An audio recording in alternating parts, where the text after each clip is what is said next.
गृहस्थ की भक्ति। नारद जी बात बात पर नारायण नारायण कहा करते और इस प्रकार दिन में कई बार भगवान का नाम लेते थे। एक दिन उनके मन में यह विचार आया कि वह बहुत बार भगवान का नाम लेते हैं, आथ वही भगवान के सबसे बड़े भगत हैं। यह सोचकर नारद जी विष्णु भगवान के पास पहुंचे और पूछा, भगवान, आपका सबसे बड़ा भक्त कौन है?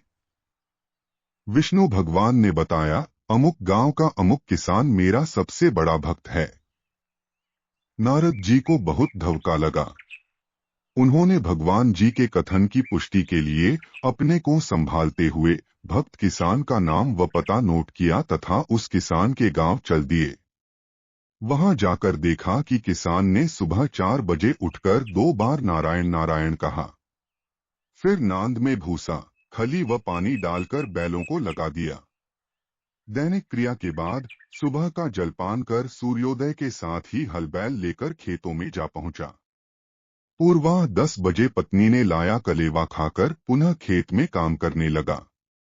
दोपहर में घर जाकर खाना खाया, सुरती खाया, बैलों को नांद पर लगाया।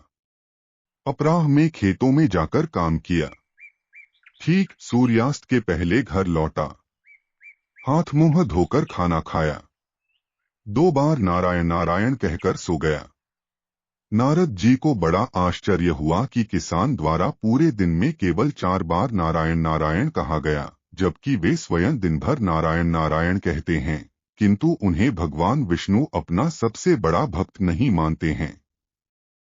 नारद जी ने अपनी आशंका व व्यथा विष्णु भगवान को बताई। तब विष्णु भगवान ने नारद जी को एक पूरा जल भरा कटोरा दिया और कहा, इसको लेकर आप सूर्यास्त तक भ्रमण कीजिए, लेकिन ध्यान रहे इसमें से एक बूंद पानी भी न गिरे।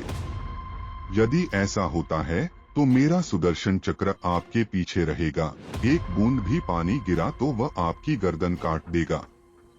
नारद जी ने जल भरा कटोरा लिया और सुबह से शाम तक भ्रमण किया। सुदर्शन चक्र ने पीछा किया। सूर्यास्त हुआ तो उन्होंने राहत की सांस ली।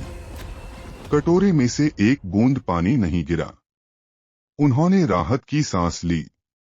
नारद जी विष्णु भगवान के पास पहुंचे। विष्णु जी ने पूछा, भ्रमण एक कैसा रहा? नारद जी ने उत्तर दिया, आपके सुदर्शन चक्र व भरे पानी के कारण भ्रमण में तनाव बना रहा।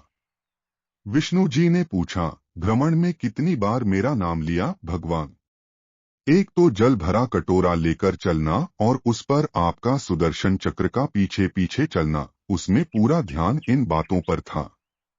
आपका नाम कहाँ से लेता? नारद जी ने उत्तर दिया। तब विष्णु जी ने कहा, इसी प्रकार गृहस्थ के जीवन में भी कितने सारे गला काट देने वाली कठिनाइयों के बाद भी यदि किसान सुबह शाम मेरा नाम ले लेता है तो निश्चित रूप से वह सर्वश्रेष्ठ भक्त है। इस कथा में यह बताया गया है कि सच्ची भक्ति केवल भगवान के नाम का उच्चारण करने से नहीं होती, बल्कि यह व्यक्ति की निष्ठा और कर्म के साथ भगवान को स्मरण करने में निहित होती है।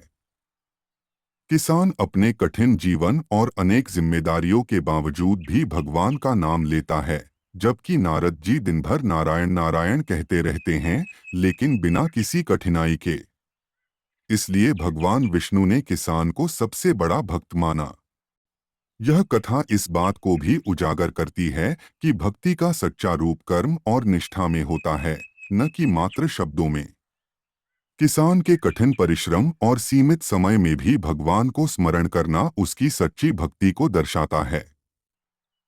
वहीं नारद जी का भगवान के नाम का बार बार उच्चारण करने के बावजूद वास्तविक कठिनाइयों का सामना न करना यह बताता है कि मात्र नाम लेने से भक्ति पूर्ण नहीं होती।